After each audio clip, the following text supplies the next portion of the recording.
Shalom, selamat pagi Bapak Ibu, saudara-saudari dan adik-adik yang dikasihi Tuhan Yesus. Selamat berjumpa lagi dalam ibadah dan perjamuan kudus keluarga Parlot Ministry di bulan yang baru, di minggu pertama di bulan yang baru, yaitu hari Minggu tanggal 4 Desember tahun 2022, di mana secara kalender gereja kita masuk ke Minggu Advent kedua. Minggu Advent ada 4 ya. Minggu pertama kita sudah jalani dan mulai tanggal 4 ini Desember 2022 kita memasuki Minggu Advent yang kedua sampai nanti tanggal 20 itu adalah Minggu Advent keempat.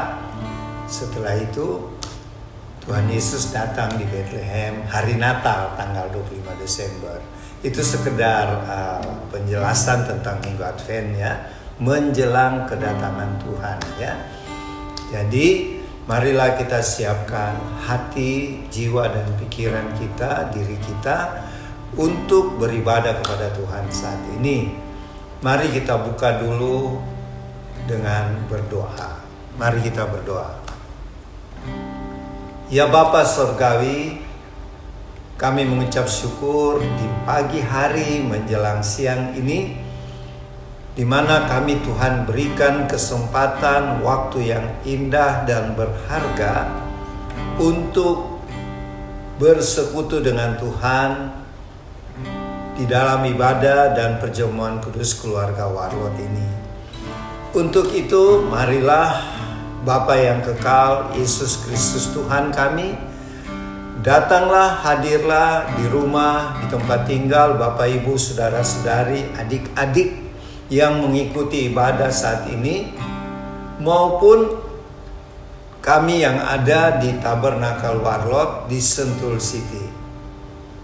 Dan kami mohon Allah Roh Kuduslah yang memimpin ibadah kami dari awal, pertengahan sampai selesai. Di dalam nama Tuhan Yesus, Tuhan dan Juru Selamat kami, yang telah mengajar kami berdoa bersama-sama. Bapa kami yang di sorga, dikuduskanlah namamu. Datanglah kerajaanmu, jadilah kehendakmu di bumi seperti di sorga. Berikanlah kami pada hari ini makanan kami yang secukupnya, dan ampunilah kami akan segala kesalahan kami, dan janganlah membawa kami ke dalam pencobaan, melainkan lepaskanlah kami dari segala yang jahat. Karena Engkaulah yang mempunyai kerajaan dan kuasa dan kemuliaan sampai selama-lamanya. Amin.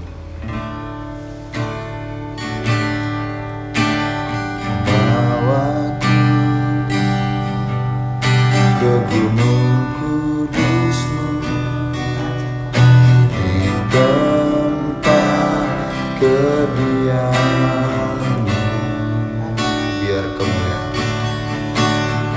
biar kemuliaan melingkupi hidupku dan jiwaku kan dikuasai hanya dekat-Mu. Hanya dekat-Mu, itu yang ku perlu. Kau sumber penghiburanku, dan Kau yang ubahkan air mataku jadi lembah yang bermata air. Sebab itu ku memuji-Mu. Engkau Allahku, mulutku kan selalu puji-Mu, dan angkat tangan sembahmu, tinggikan namamu, Yesus, kemuliaan bagimu. Sebab itu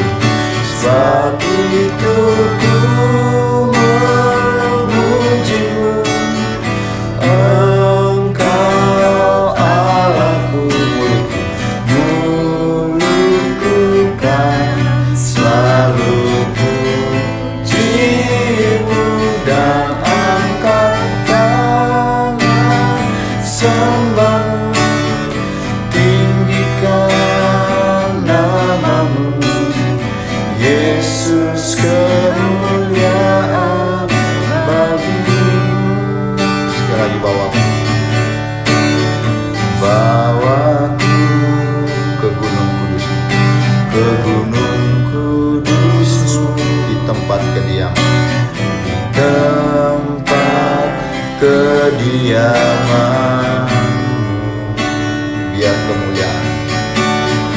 Biar kemuliaan melingkupi hidupku dan jiwaku kan dipuaskan.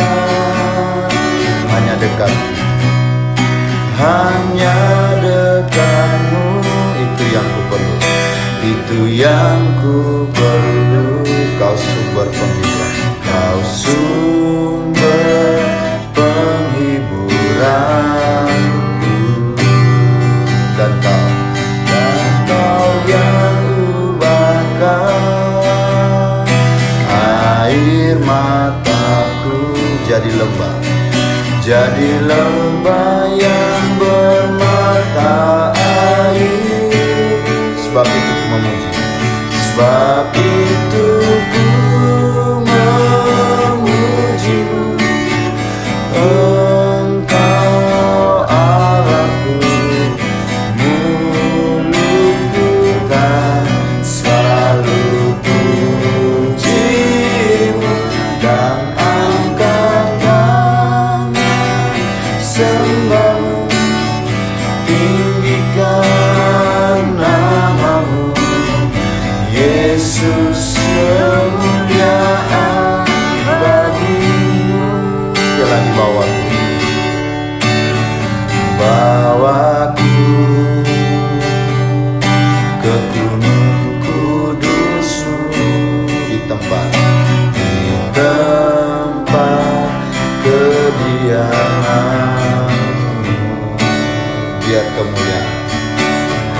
Biar kemuliaan melingkupi hidupku, dan jiwaku kan dipuaskan. Hanya dekatmu, itu yang ku perlu, kau sumber penghiburanku,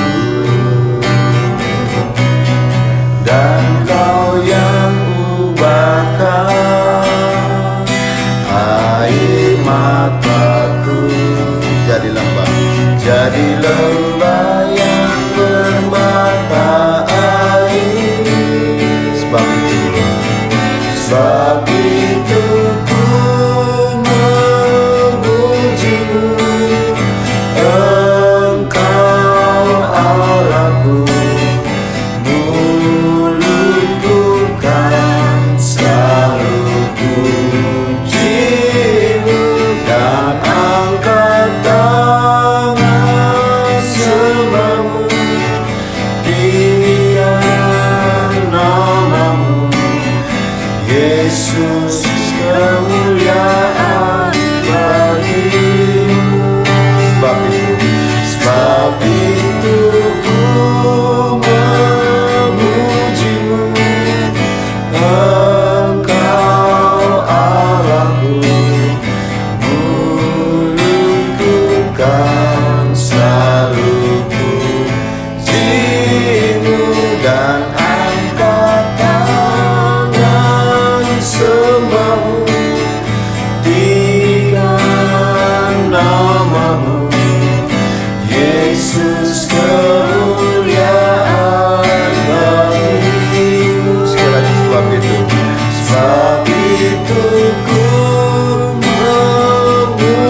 saudara-saudari dan adik-adik yang dikasihi Tuhan Yesus, setelah tadi kita memuji dan menyembah Tuhan, sekarang saatnya kita mendengarkan pemberitaan firman Tuhan. Pemberitaan firman Tuhan ini merupakan kelanjutan dari minggu lalu. Minggu lalu Minggu tanggal 27 November 2022. Dan di hari Minggu hari ini 4 Desember 2022 kelanjutannya adalah Wahyu pasal 7 dari ayat 1 sampai 17. Kita sediakan kitab Wahyu pasal 7 ayat 1 sampai 17. Sebelumnya mari kita berdoa. Bapa Surgawi, terima kasih untuk kesempatan yang indah untuk pemberitaan firman-Mu, karena firman-Mu ini adalah terang bagi jalan kami, pedoman kehidupan kami, sehingga kami tidak akan tersesat di dalam akhir zaman yang penuh dengan pengajaran-pengajaran yang sesat. Berfirmanlah ya Tuhan, Roh Kudus pimpinlah hamba-Mu yang akan menyampaikan, sehingga apa yang hamba sampaikan sesuai dengan kehendak-Mu Bapa. Di dalam nama Tuhan Yesus. Haleluya. Amin.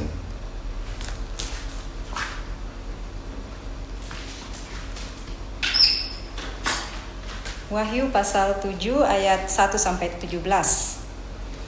Kemudian daripada itu aku melihat 4 malaikat berdiri pada keempat penjuru bumi, dan mereka menahan keempat angin bumi, supaya jangan ada angin bertiup di darat atau di laut atau di pohon-pohon. Dan aku melihat seorang malaikat lain muncul dari tempat matahari terbit. Ia membawa meterai Allah yang hidup, dan ia berseru dengan suara nyaring kepada keempat malaikat yang ditugaskan untuk merusakkan bumi dan laut. Katanya, janganlah merusakkan bumi atau laut atau pohon-pohon sebelum kami memeteraikan hamba-hamba Allah kami pada dahi mereka. Dan aku mendengar jumlah mereka yang dimeteraikan itu 144.000 yang telah dimeteraikan dari semua suku keturunan Israel.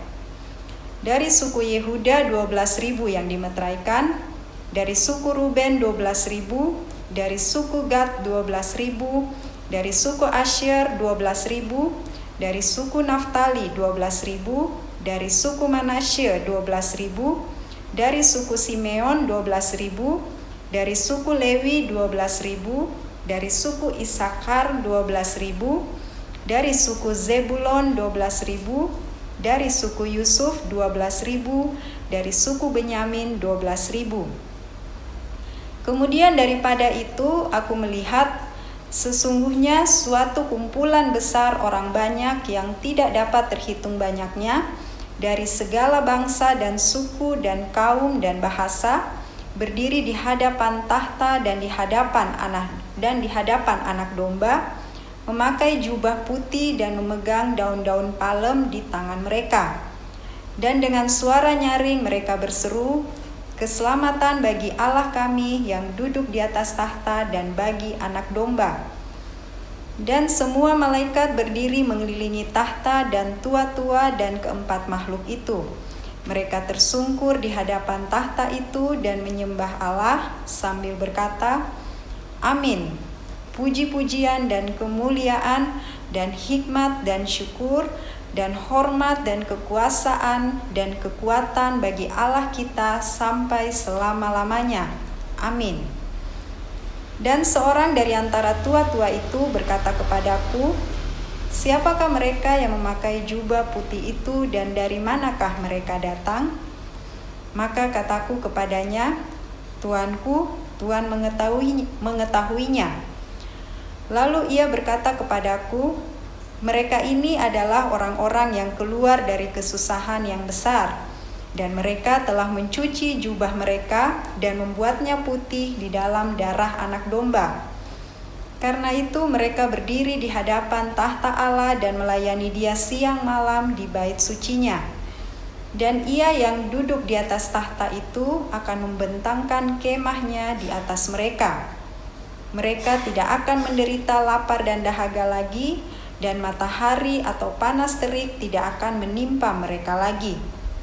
Sebab anak domba yang di tengah-tengah tahta itu akan menggembalakan mereka dan akan menuntun mereka ke mata air kehidupan.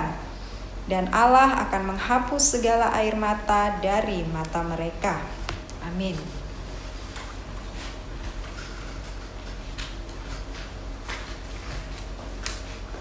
Bapak, Ibu, saudara-saudari, dan adik-adik yang dikasihi Tuhan, kalau minggu lalu pada hari Minggu 27 November 2022, kita membaca tentang Rasul Yohanes melihat malaikat membuka meterai ke-6.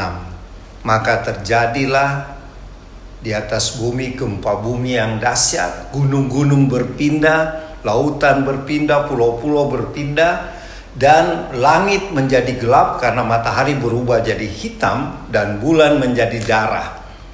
Ini menggambarkan satu peristiwa yang dahsyat waktu meterai ke-6 dibuka ya oleh Tuhan Yesus. Dan setelah itu banyak orang-orang di bumi bukannya bertobat, tetapi mereka katakan, "Hai gunung-gunung, runtuhlah kami karena kami begitu takut dengan murka anak domba." Siapa yang murka? Tuhan Yesus. Tuhan Yesus murka kepada penduduk di bumi yang menolak percaya kepada Dia, yang tetap berbuat dosa. Nah, setelah selesai meterai ke-6, meterai ke-7 akan dibuka. Tetapi sebelum meterai 7 dibuka, inilah peristiwa yang kita katakan sisipan ya. Sisipan, terselip. Yaitu satu peristiwa setelah peristiwa meterai ke-6 dibuka, Rasul Yohanes melihat ada 4 malaikat berdiri di 4 penjuru bumi, mata angin ya. Dia akan menahan keempat angin di bumi. Angin itu menggambarkan hukuman Allah akan dilepaskan lagi ya. Tetapi muncul seorang malaikat yang lain. Malaikat yang lain ini dia juga membawa meterai ya. Tapi ini meterai dalam arti dia mendapat kuasa dari Tuhan untuk berkata mewakili Tuhan. Malaikat itu berkata kepada 4 malaikat itu, "Jangan dulu merusakkan bumi." Jadi bumi mau dirusakkan lagi ya. Untuk meterai meterai ke-7 dibuka, terjadilah peristiwa sangkakala 1 sampai sangkakala ke-7. Jadi ada peristiwa meterai 1 sampai ke-7, dan pada meterai ke-7 dibuka mulailah peniupan sangkakala 1 sampai 6, dan sangkakala ke-7 dicurahkanlah cawan murka Allah 7 juga. 7 cawan murka Allah.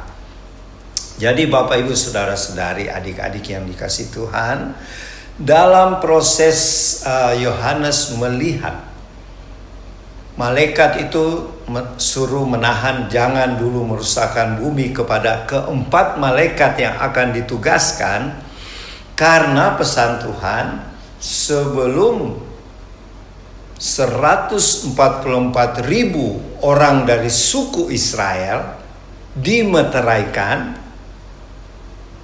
jangan dulu bumi dirusakkan, dalam arti sangkakala jangan dulu ditiup. Sangkakala 1, 2, 3, 4 dan seterusnya. Dan ke-12 suku itu seperti tadi yang dibaca, suku Yehuda 12.000, suku Ruben 12.000, Gad 12.000 dan seterusnya.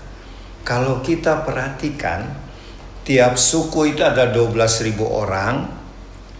Suku Israel ya, anak-anak Yakub ini. Ternyata ada 2 suku yang tidak terdapat ya di susunan suku ini.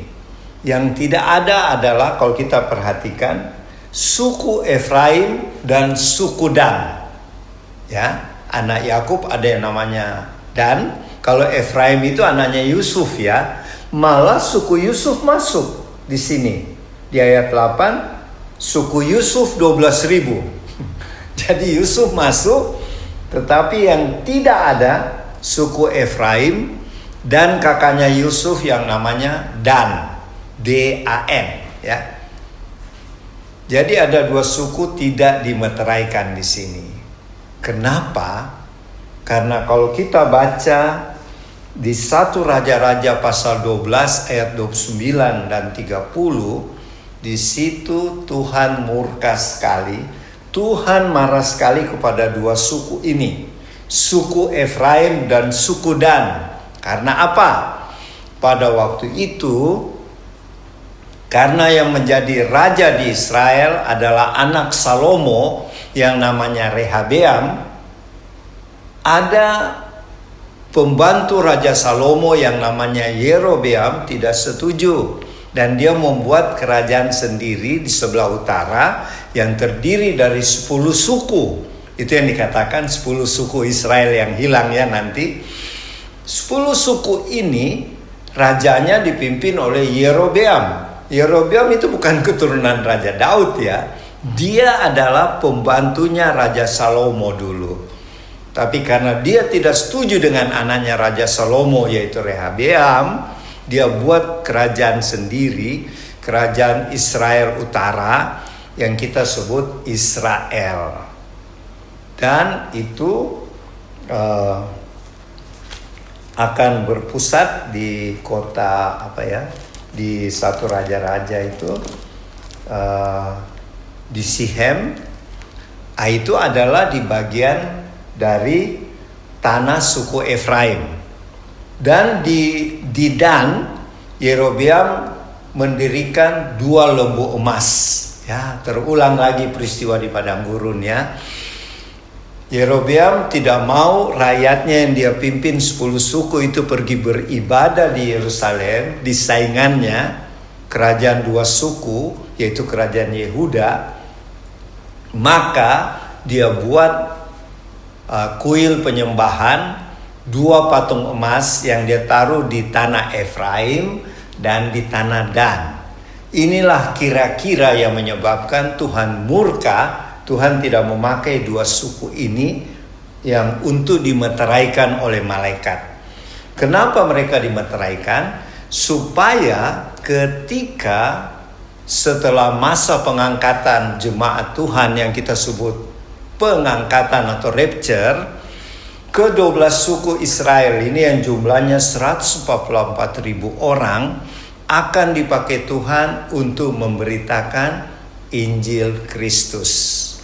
Berarti di bangsa Israel ada Tuhan sudah siapkan 144.000 orang di masa kesusahan Yakub atau di masa kesusahan besar 7 tahun. Masa kesusahan besar 7 tahun itu adalah masanya antikris ya. Kita tidak mengalami karena kita sudah mengalami pengangkatan. Jadi pada waktu masa kesusahan besar itu Tuhan memakai 144.000 orang Israel yang dimeteraikan tiap suku 12.000 untuk memberitakan Injil di masa kesusahan besar itu ya. Jadi janji Tuhan kepada bangsa pilihannya tetap berlaku. Bahkan dipakai di masa kesusahan besar.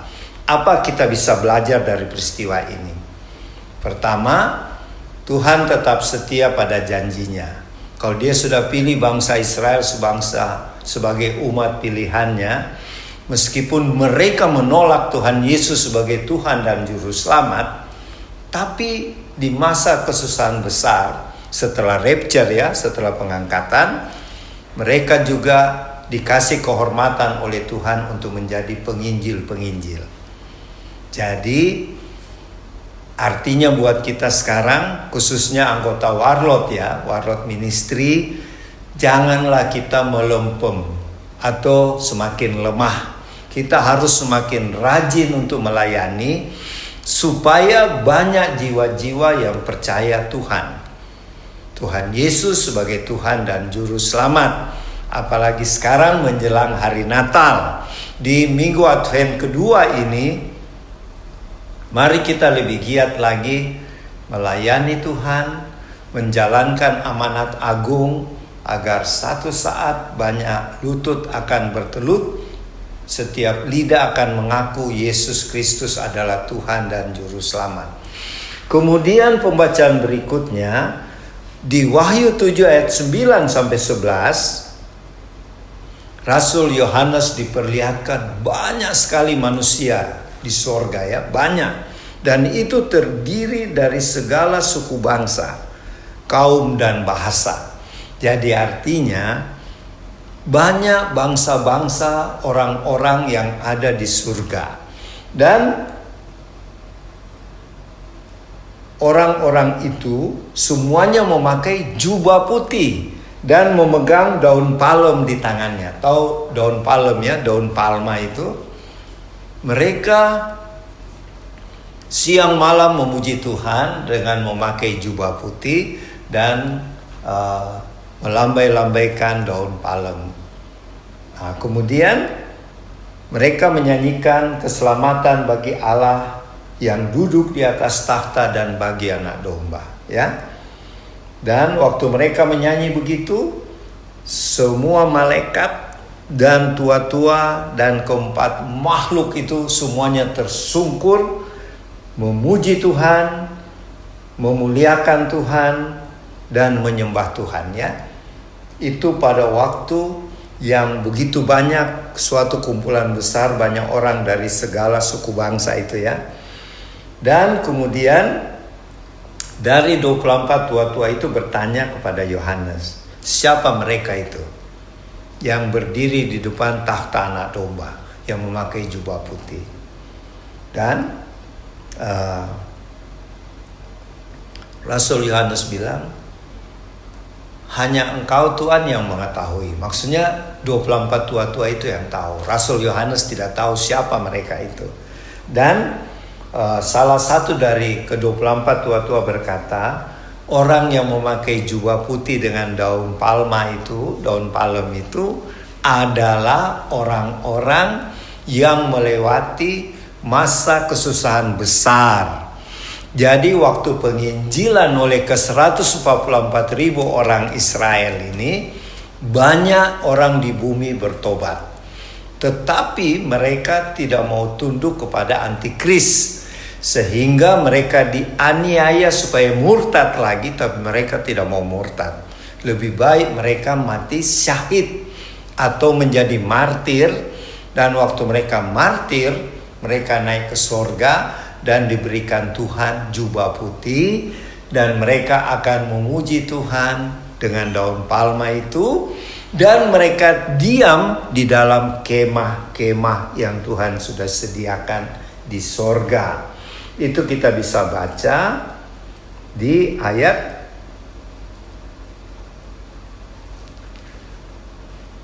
15. Dan Tuhan yang duduk di atas takhta itu akan membentangkan kemahnya di atas mereka. Jadi dengan kata lain, orang-orang yang berjubah putih itu akan tinggal juga di surga, dan Tuhan menyediakan segala sesuatu kepada mereka, dan tidak lagi ada air mata. Tidak ada lagi kesusahan, penderitaan yang dialami oleh orang-orang yang tetap setia percaya pada Tuhan Yesus di masa kesusahan, masa antikris 7 tahun itu. Apa yang menjadi pelajaran buat kita? Kita yang harus bersyukur tidak usah masuk di masa 7 tahun itu, masa antikris, karena kita sudah mengalami pengangkatan. Dan sebelum kita mengalami pengangkatan, kembali lagi saya ingatkan, mari kita tetap setia, taat kepada Tuhan Yesus, mengasihi Dia, melakukan perintah firman-Nya, dan berjaga-jaga, berdoa selalu sambil tetap semangat dan rajin bersaksi melayani Tuhan sampai saat Tuhan Yesus datang kembali, sehingga banyak jiwa yang diselamatkan. Demikianlah arti dari Wahyu pasal 7 dari ayat 1 sampai 17 ini. Semoga firman Tuhan ini menjadi berkat pedoman bagi kita semuanya. Tuhan Yesus memberkati. Shalom. Dan nanti untuk lebih melengkapi, Oma Palar yang akan melanjutkan. Selamat siang Bapak Ibu, saudara-saudari tim Warlot. Kita bertemu lagi pada hari ini 4 Desember 2022.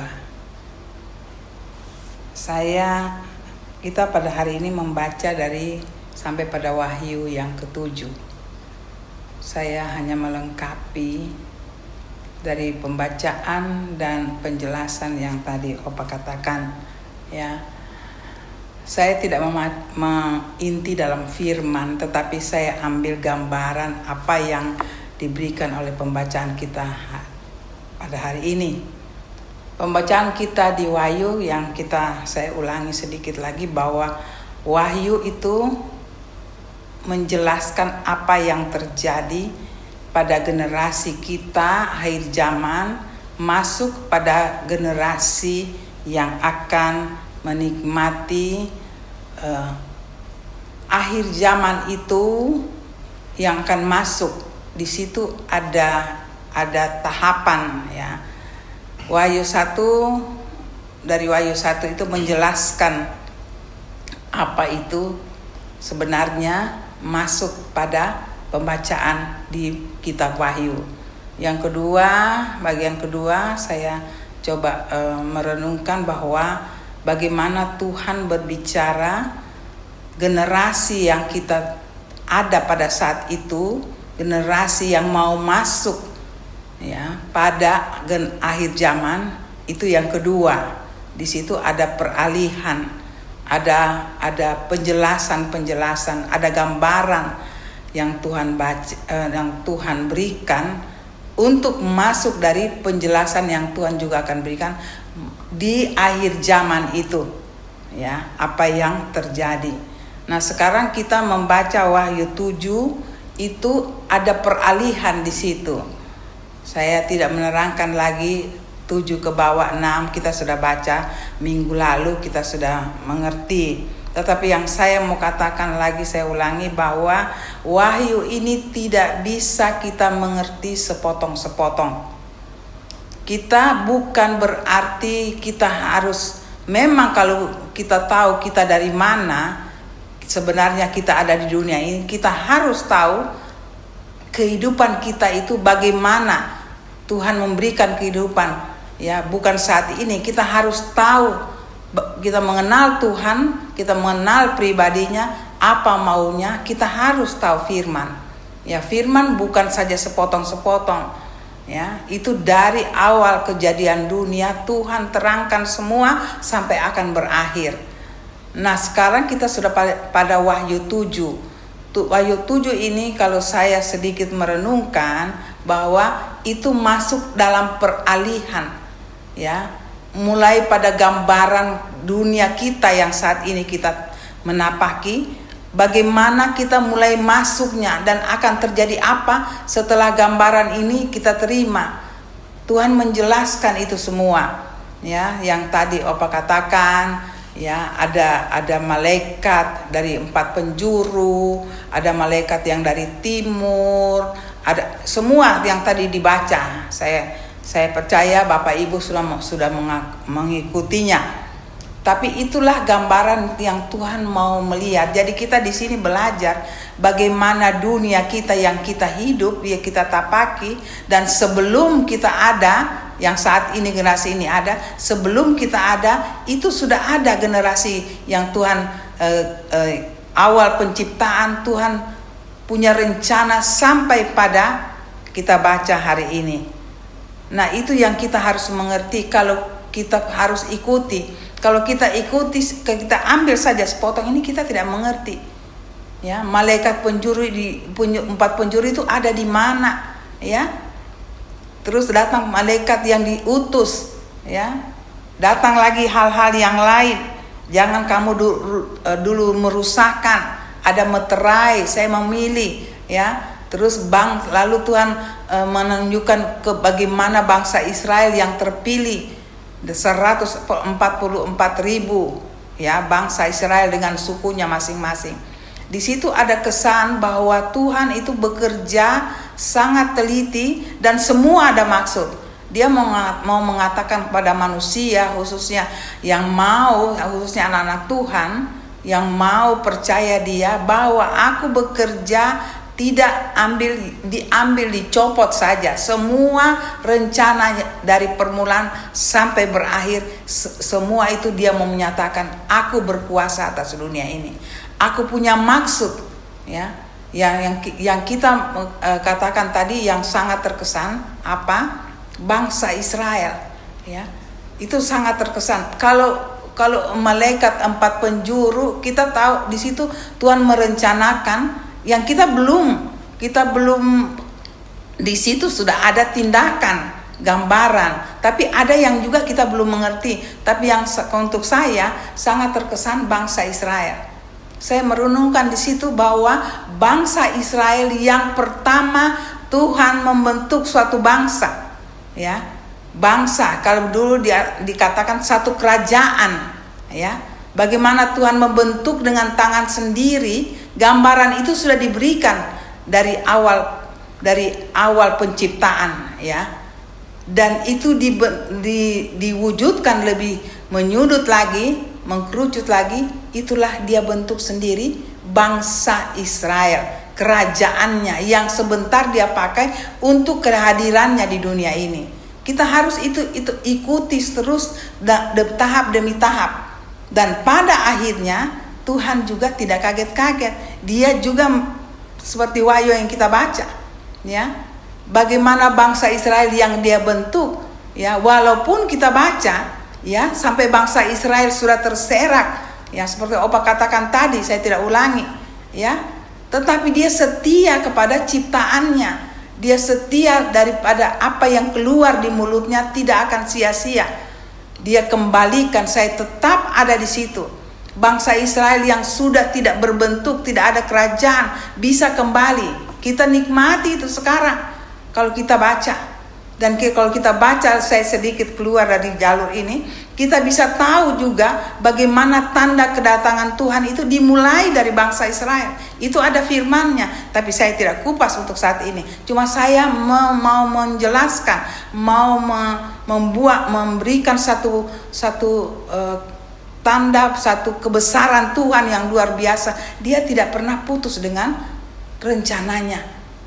Nah, bangsa Israel saja yang sudah hilang, ya, karena dosa mereka sendiri, Tuhan kembalikan. Waktu Tuhan kembalikan itu ada juga nubuatnya. Nah, sekarang kita hadapi nubuat akhir zaman. Tuhan tidak sia-siakan. Tuhan tidak bilang hilang saja itu bangsa Israel karena dosa. Di firman perjanjian lama Tuhan katakan juga di situ ada nubuat, aku kembalikan, ya, anak-anakku. Nah, inilah wujudnya. Tuhan menjelaskan di firman hari ini. Dia memilih dari ke-12 suku. Ya, saya tidak menjelaskan lagi suku-suku apa. Tadi Opa sudah katakan. Cuma saya mau katakan secara bagaimana saya renungkan kehebatannya Tuhan menyatakan kepada ciptaannya. Aku tidak pernah sia-siakan kamu. Itu bagian daripada penggenapan. Aku tidak tinggalkan kamu. Ya, apa yang keluar dari mulutnya itu yang terjadi. Tidak akan tidak terwujud sampai pada akhir zaman. Nah, itu kita terkesan, saya terkesan dengan bangsa Israel. Dari 12 suku itu saja ada 12.000. Tadi Opa sudah jelaskan 12 dan kenapa dari suku-suku apa itu saya tidak jelaskan itu. Tapi bagaimana kita renungkan, Tuhan begitu bekerja begitu sangat teliti, sangat teratur, ya. Kalau kita mau lihat juga keadaan zaman ini dari dunia dijadikan, itu juga ada. Ya, itu juga ada sampai zaman Bapa, Anak dan Roh Kudus. Kita masuk dalam zaman kemurahan. Itu ada semua kalau kita mau merasa terpanggil untuk menyelidiki. Saya sudah baca hal itu, bagaimana Tuhan, banyak buku yang saya sudah baca, tapi saya terpanggil tapi tidak terdidik untuk masuk dalam sekolah teologi ya. Tapi saya terpanggil, saya suka dan saya baca, dan sekarang saya berdiri di sini, saya coba renungkan, menganalisa bahwa Tuhan mengatakan pada Bapak dan Ibu di rumah bahwa saudara-saudari, Tuhan itu hebat sekali. Dia betul merancangkan kehidupan damai sejahtera bagi anak-anaknya. Walaupun sekarang kita mengalami kesusahan, dan Tuhan juga sudah mengatakan, kamu akan mengalami kesusahan yang hebat, ya. Tetapi aku ada di situ. Aku punya rencana sampai pada akhir zaman, dan sekarang dia tunjukkan di Wahyu 7. Dia sampai katakan dengan teratur, jangan dulu rusakan ya pohon-pohon semua yang tadi dikatakan ya, saya tidak ucapkan satu demi satu, tetapi bagaimana telitinya Tuhan. Jangan dulu sebelum saya membuka, saya mengutus malaikatku. Itu perkataan Tuhan yang sangat berkuasa dan sangat teratur. Dan sekarang saya percaya kita ada menuju zaman itu. Kita ada di zaman itu.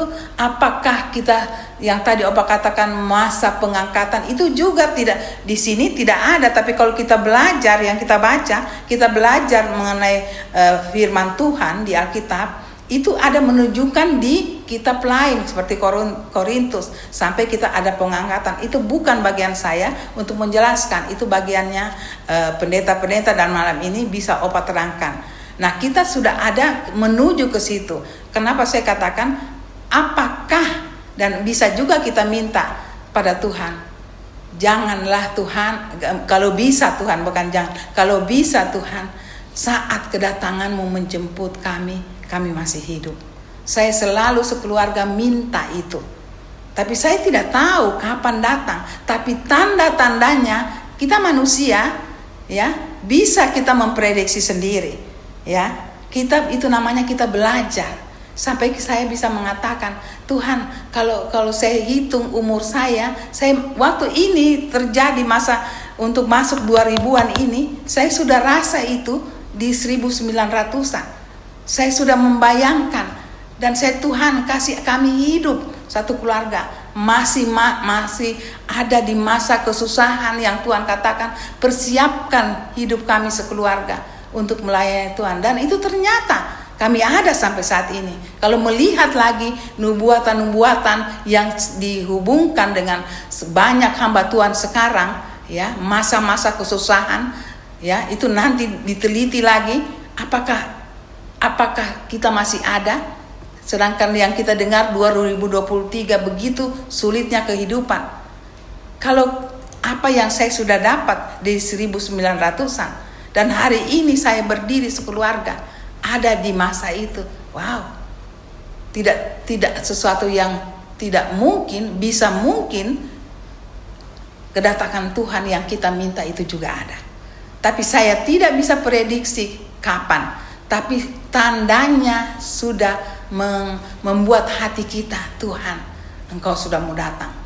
Mari kita semangat ya, membawa jiwa kepada Tuhan. Itu yang memberikan kami dalam pelayanan sekeluarga, mau mengatakan pada saudara-saudara sendiri, pada dunia, pada dimanapun kita ditempatkan sesuai dengan panggilan kita, karunia kita, mau katakan tidak lama lagi Tuhan datang. Itu sangat menggebu di dalam kehidupan pelayanan kami, dan kami terima itu. Dan hari malam sudah berapa bulan, sudah berapa minggu ini Tuhan kami mengupas mengenai kitab Wahyu. Itu bukan dari kami, Tuhan yang berbicara ya. Coba mulai dari sekarang, dimulai dari ayat Wahyu 1 dan sampai hari ini Wahyu 7 ya. Kalau saya melihat itu, saya bersyukur, Tuhan, kami masih ada di situ. Apa yang kami minta sekeluarga, kalau Engkau datang kami masih ada. Kemungkinan, saya katakan kemungkinan sebagai kata manusia, ya, kata kedagingan, saya bisa ada di situ. Karena itu sangat dekat. Ya, kalau mau kupas itu panjang lagi ya. Tapi mari firman yang hari ini kita baca itu ada masa dunianya, ada masa diperlihatkan sudah di surganya. Nah, apakah kita tidak siap hati kita untuk menghadapi ini? Ya, ada sebentar lagi ada meterai sangkakala. Itu semua pasti terjadi, ya. Dan sementara mulai terjadi, kita sudah ada, kita generasi yang ada di situ. Jangan kita sia-siakan. Nah, kita siapkan kekudusan hati kita supaya kita bisa melihat semua dengan mata jasmani, bahkan mata rohani, karena Roh Kudus sudah tinggal di dalam kita. Roh Kudus tinggal di dalam kita, tidak sia-sia Bapak Ibu, saudara-saudari di rumah. Karena Dia bisa membawa kita melihat sesuatu dengan supernatural. Ya, saya ulangi lagi. Teman-teman, anak-anak Tuhan harus hidup di dalam supernatural. Kita natural, ada juga supernatural. Tetapi kalau seperti kita, saya katakan ulang, ini adalah karunia. Ya, tapi supernatural, bagaimana kalau Tuhan kita itu Tuhan yang supernatural? Nah, kita mau saja melihat secara natural. Kita tidak bisa mengerti Tuhan. Jadi kita harus masuk pada supernatural. Itu ada bagiannya. Itu bisa dijelaskan. Tapi mari kita siapkan hati kita, keluarga kita, pribadi kita, ya. Persekutuan kita mengatakan kita sambut kedatangan Tuhan yang tidak lama lagi datang. Dia sudah buka satu persatu sampai keadaan surga pun. Waktu kita di sana Dia buka. Apakah kita tidak merasa bahagia? Kita tidak merasa kita punya hidup adalah jadi jaminan kita tidak akan hidup sia-sia.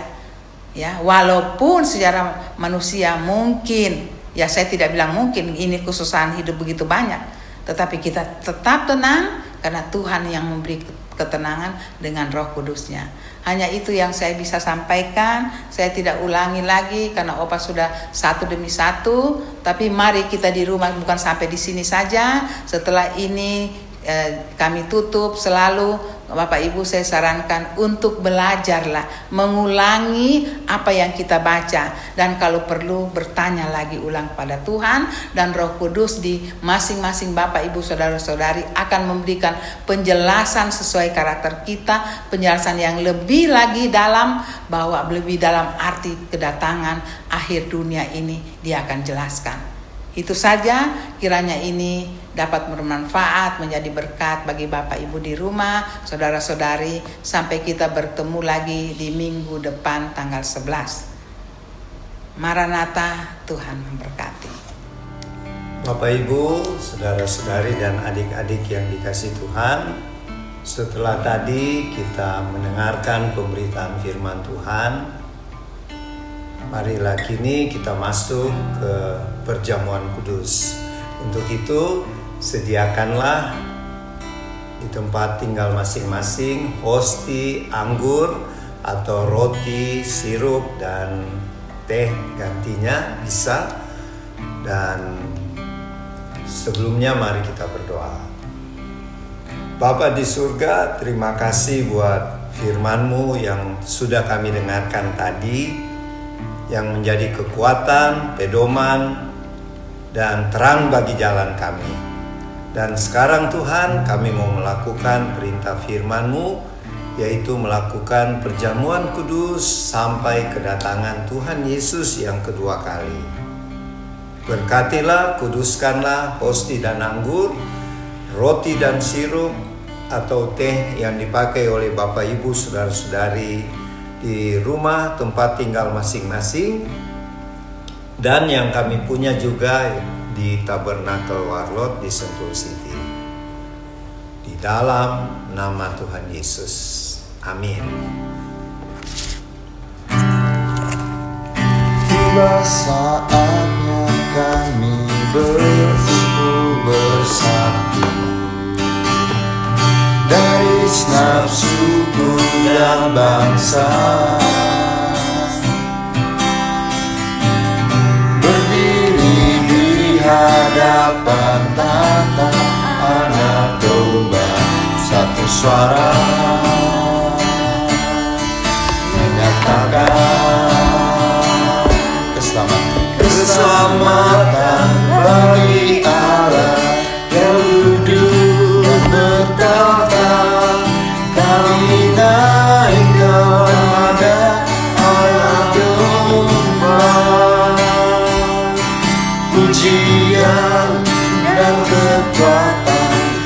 keselamatan, kekuasaan, kemuliaan bagi Dia selamanya. Keselamatan bagi Allah yang hidup dan bertahan. Kami naikkan pada Anak Domba. Pujian dan kekuatan, hormatan, kekuasaan, kemuliaan bagi Dia selamanya.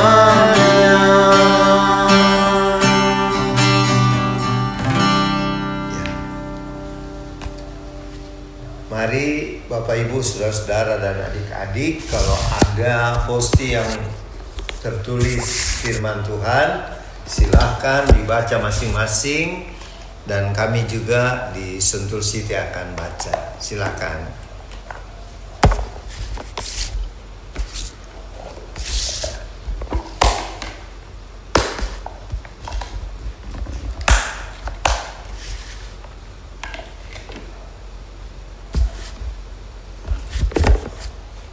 Matius 22 ayat 39b. Kasihilah sesamamu manusia seperti dirimu sendiri. Matius 5 ayat 4. Berbahagialah orang yang berduka cita, karena mereka akan dihibur. Yeremia 33 ayat 3a. Berserulah kepadaku, maka aku akan menjawab engkau. Ya. Bapak punya Lukas 1 ayat 37. Ini adalah pesan malaikat Gabriel buat Maria ya. Jadi cocok ini menjelang Natal. Sebab bagi Allah tidak ada yang mustahil. Ya, itu. Oke. Kita semua sudah baca pesan-pesan Tuhan. Jadi buat teman-teman warlord, mari kita siap-siap terus bersaksi dan melayani Tuhan dengan sukacita dan tetap semangat. Karena ingatlah, berjaga-jagalah, berdoalah selalu karena kedatangan Tuhan Yesus yang kedua kali semakin dekat. Mari kita angkat hosti. Firman Tuhan berkata di Lukas 22 ayat 19 dan 20. Lalu Tuhan Yesus mengambil roti, mengucap syukur, memecah-mecahkannya dan memberikannya kepada murid-muridnya. Kata Tuhan Yesus, inilah tubuhku yang diserahkan bagi kamu. Perbuatlah ini menjadi peringatan akan aku. Mari kita ucapkan sama-sama.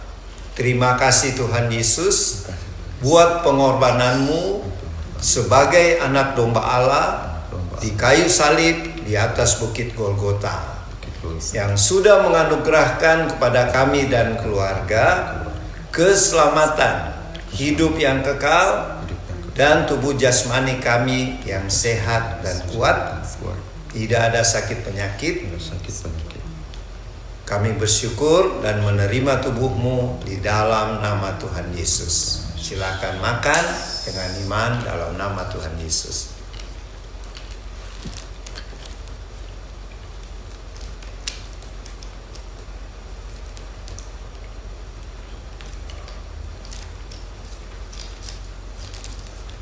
Terima kasih Tuhan Yesus.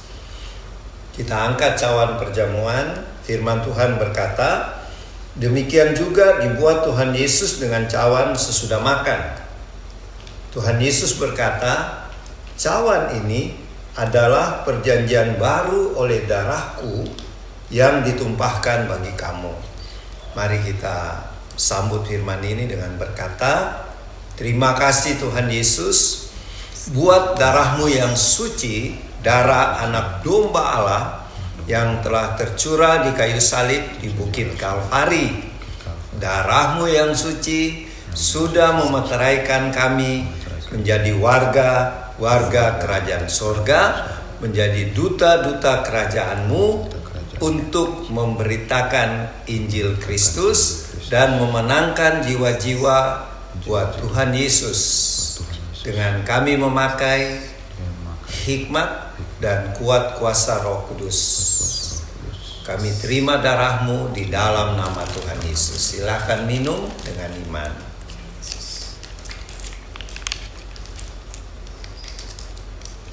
Dalam nama Tuhan Yesus.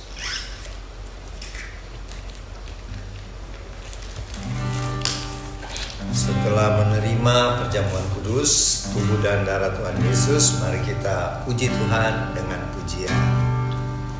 Keselamatan bagi Allah yang duduk dan bertata, kami naikkan pada Anak Domba. Pujian dan kekuatan, hormatan, kekuasaan, kemuliaan bagi Dia selamanya.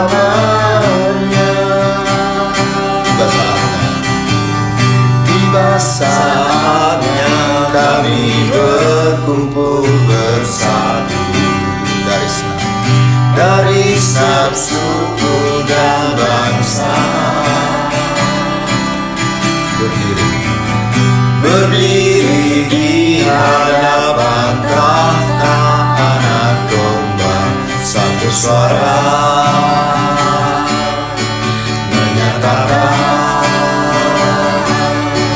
keselamatan dari Allah yang duduk dan bertata. Kami naikkan pada Anak Domba. Pujian dan kekuatan, hormatan, kekuasaan, kemuliaan bagi Dia selamanya.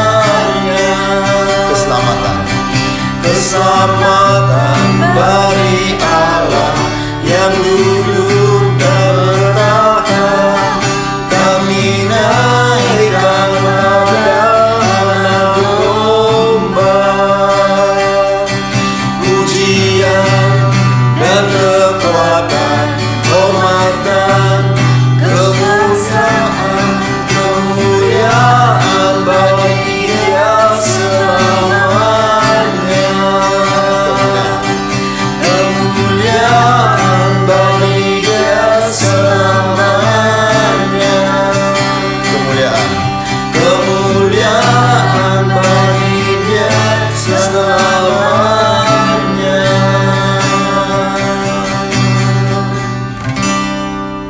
Terima kasih Tuhan Yesus. Segala pujian, hormat dan kemuliaan hanya bagi Allah yang duduk di atas tahta, bagi Anak Domba, yaitu bagi Tuhan Yesus Kristus yang telah mengorbankan dirinya di kayu salib di Bukit Golgota sebagai Anak Domba Allah, sehingga semua umat manusia yang percaya kepada Tuhan Yesus satu saat akan bersama-sama tinggal bersama Tuhan di sorga karena kemurahan dan penebusan dosa yang Tuhan telah lakukan.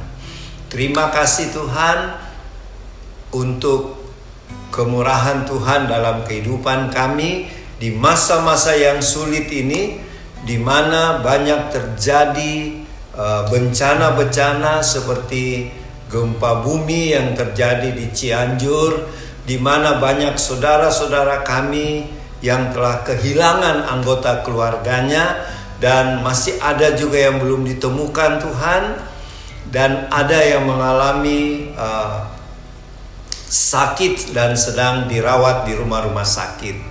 Tuhan, hiburkanlah, kuatkanlah keluarga-keluarga yang kehilangan ini, dan jadikanlah kami umat-Mu untuk terus berdoa buat bangsa kami yang mengalami banyak musibah ini, agar kemurahan Tuhan, pengasihan Tuhan turun atas bangsa kami, dan kami sebagai anggota-anggota Warlot semakin giat dan rajin untuk memberitakan amanat agung, sehingga lebih banyak jiwa-jiwa yang diselamatkan dan banyak lutut akan bertelut dan semua lidah akan mengaku Yesus Kristus adalah Tuhan dan Juru Selamatku. Terima kasih Tuhan, marilah Roh Kudus pakai kami, semua anggota Warlot dengan keluarga masing-masing untuk selalu berjaga-jaga dan berdoa dan tetap giat bersaksi dan melayani Tuhan, melayani sesama kami sampai kedatangan Tuhan Yesus di awan-awan dalam peristiwa pengangkatan. Bapa, kami berdoa buat pemerintah bangsa kami. Berkatilah Bapak Presiden Joko Widodo sekeluarga, khususnya di mana pada minggu depan ini anak terkasih dari Bapak Presiden Joko Widodo, yaitu anak Kaisang, akan berumah tangga pada sekitar tanggal 10 Desember kalau tidak salah. Berkatilah segala persiapan untuk pernikahan ini Tuhan, dan berkatilah keluarga yang berbahagia, keluarga Bapak Presiden dan calon besannya. Berkati juga seluruh aparat pemerintah bangsa kami, termasuk Wakil Presiden Bapak Ma'ruf Amin dan keluarganya, dan pejabat-pejabat pemerintahan, baik sipil, TNI dan Polri maupun bagian kesehatan dan anggota-anggota DPR. Tuhan berkati mereka semua dan curahkanlah roh takut akan Tuhan, hikmat, marifat dari Tuhan, sehingga di dalam menjalankan roda pemerintahan, para pejabat bangsa kami ini menjalankan tugas-tugas mereka dengan bersih dan adil dan sesuai dengan hukum dan undang-undang negara. Terima kasih Tuhan, sehingga bangsa kami akan terus diangkat dan dipromosi oleh Tuhan dan dijauhkan dari segala bencana-bencana. Terima kasih Bapa, kami berdoa buat Bapak Ibu, saudara-saudari, adik-adik yang mengalami kebahagiaan karena hari ulang tahun.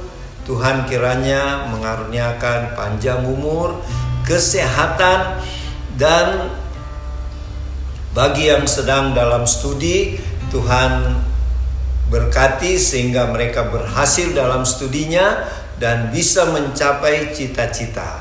Dan bagi yang bekerja atau berbisnis, Tuhan kiranya berkati pekerjaan dan bisnisnya akan semakin maju dan dipromosi oleh Tuhan. Terima kasih Tuhan, dan bagi Bapak Ibu, saudara-saudari dan adik-adik yang mungkin dalam keadaan sedih karena bermasalah atau karena penyakit yang belum sembuh-sembuh, yang sedang dirawat di rumah sakit atau di rumah masing-masing, kiranya kesembuhan bilur-bilur Tuhan Yesus menyembuhkan Bapak Ibu, saudara-saudari, adik-adik yang sakit apapun, kuasa bilur-bilur Tuhan Yesus sanggup menyembuhkan. Jadilah kesembuhan dan pemulihan di dalam nama Tuhan Yesus.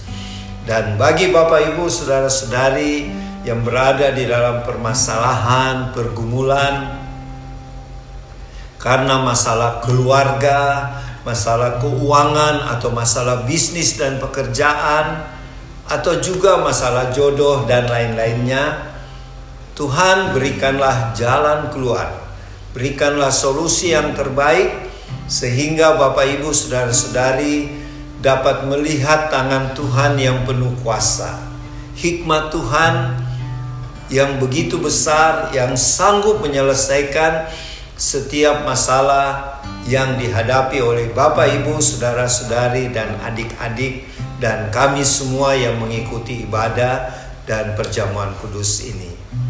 Terima kasih Tuhan, terima kasih.